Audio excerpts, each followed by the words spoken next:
අද මං ඔයාලට කියලා දෙන්න හදන්නේ මේ දවස්වල මේ වෛරස් වුණ තියෙනවනේ හැමතැනම.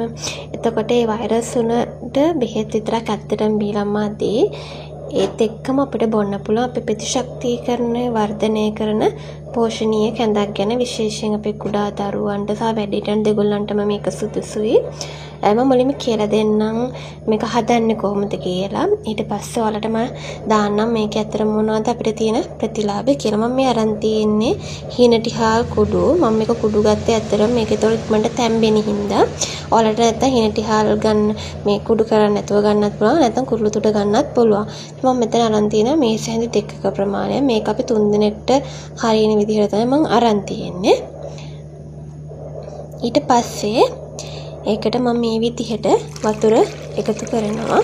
වතුර ටිකක් වැඩිපුර තියන්න. මොකද හාල්ලි දෙනකොට මේක ඇත්තටම කැඳක් කිව්වට ටිකක් වතුර ගතියට තමයි බොන්නේ.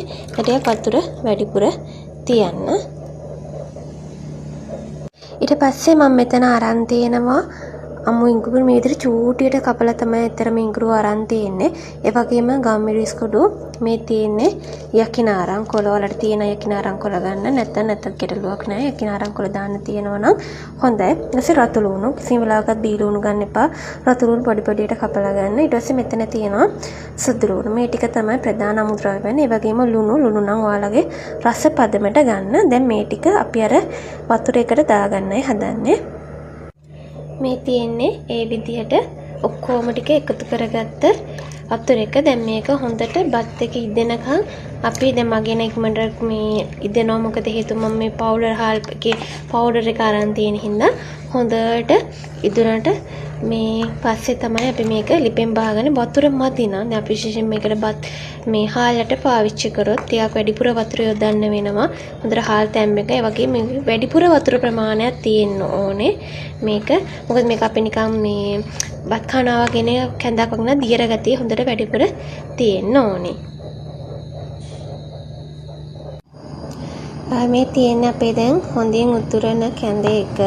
කැඳ එක කොට මේක ගොඩාක්ම මේ හාල් නෑ ඇත්තටම මොකක් වතුර එක වගේ තියෙන. මොකද පොවා ගන්න එතකොට විශේෂයෙන් පොඩි අයට පොවා ගන්න මේක ලේසි. එතකොට අනිත් එක වෛරස් වගේ රෝග වලදී අපේ ශරීරය ගොඩක් දියර වර්ග අවශ්‍යයි.